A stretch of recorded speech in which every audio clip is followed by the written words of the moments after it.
जय माता दी। आज हम लोग आपके लिए फिर से लेके आए हैं दुर्गा सप्तशती का पाठ।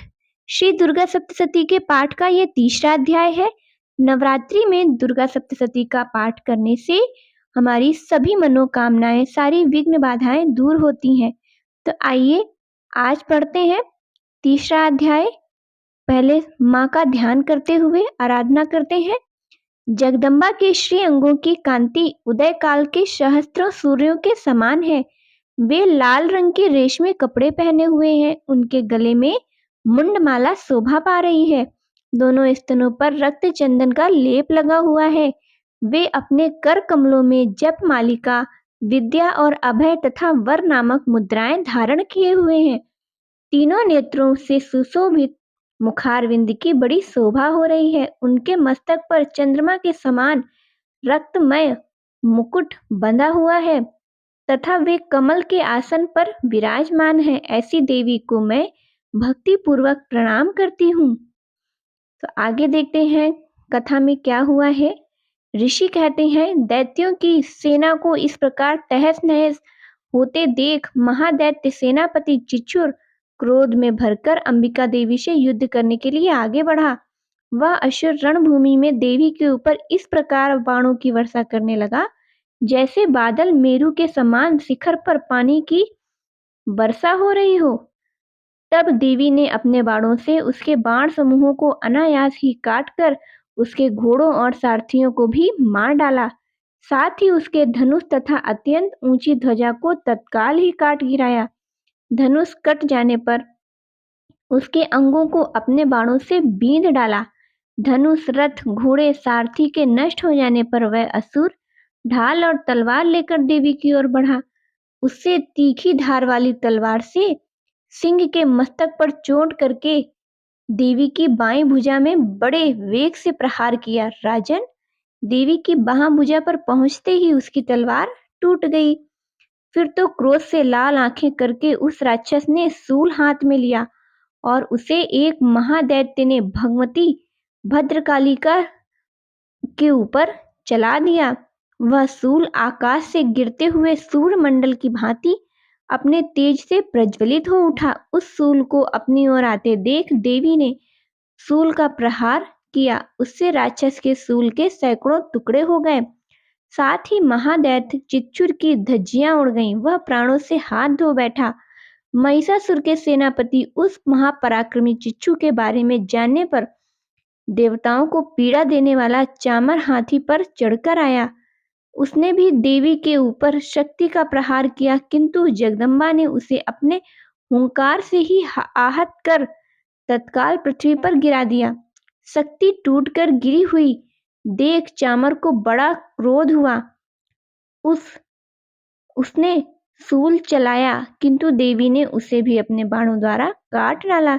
इतने में ही देवी का सिंह उछलकर हाथी के मस्तक पर चढ़ बैठा और उस दैत्य के साथ खूब जोर लगाकर बाहु युद्ध करने लगा। वे दोनों लड़ते लड़ते हाथी से पृथ्वी पर आ गए।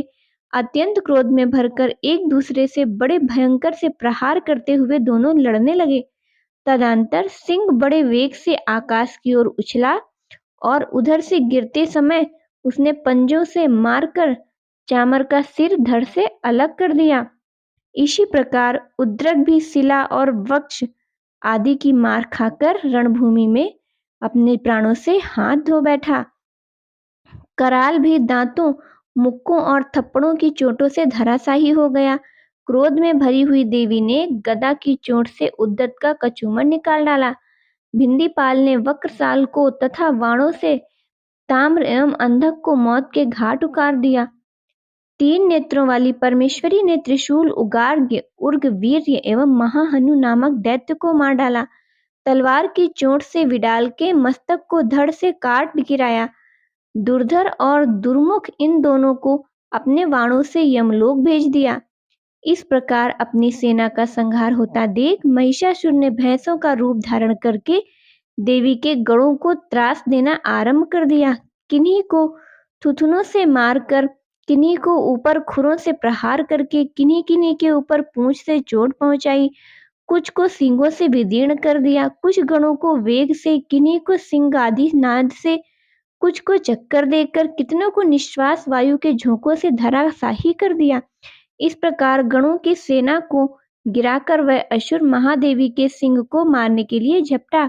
इससे जगदम्बा को बड़ा क्रोध हुआ। उस महापराक्रमी महिषासुर भी क्रोध में भरकर धरती को खुरों से खोदने लगा तथा अपने सींगों से ऊंचे ऊंचे पर्वतों को उठाकर फेंकने लगा। उसके वेग से चक्कर देने के कारण पृथ्वी क्षुब्ध होकर फटने लगी।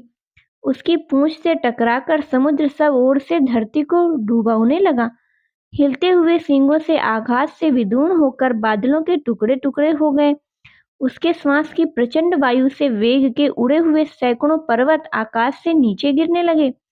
इस प्रकार क्रोध में भरे हुए उस महादैत्य को अपनी ओर आते देख चंडिका ने उसका वध करने के लिए महान क्रोध किया।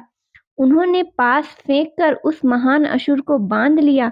उस महासंग्राम में बंध जाने पर उसने भैंसे का रूप त्याग दिया और तत्काल ही सिंह के रूप में प्रकट हो गया।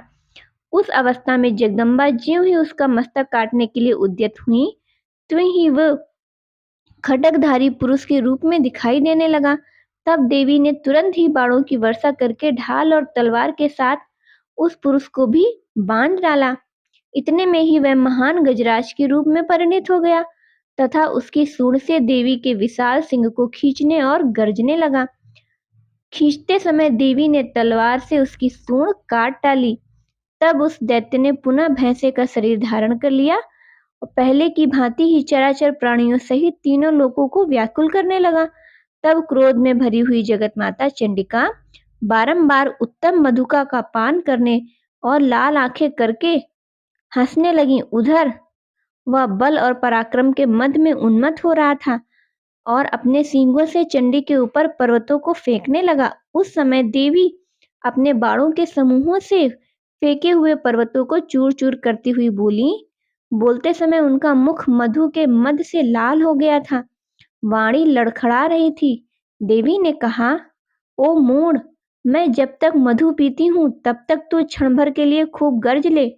मेरे हाथ से यदि तेरी मृत्यु हो जाने पर अब शीघ्र ही देवता भी गर्जना करेंगे। ऋषि कहते हैं, यूं कहकर देवी उछली और महादैत्य के ऊपर चढ़ गईं। फिर अपने पैरों से उसे दबाकर उन्होंने सूल से उसके कंठ पर आघात किया। उनके पैर से दबा होने पर महिषासुर अपने मुख से अभी आधे शरीर से वहीं बाहर निकलने पाया था कि देवी ने अपने प्रभाव से उसे रोक दिया। आधा निकला होने पर वह महादैत्य देवी से युद्ध करने लगा। तब देवी ने बहुत बड़ी तलवार से उसका मस्तक काट गिराया। फिर तो हाहाकार करती हुई दैत्यों की सारी सेना भाग गई तथा संपूर्ण देवता अत्यंत प्रसन्न हो गए। देवताओं ने दिव्य महिषासुर के वध के साथ श्री दुर्गा का स्तवन किया। गंधर्वराज गाने लगे, अप्सराएं नृत्य करने लगीं। जय माता दी। तीसरा अध्याय समाप्त हुआ।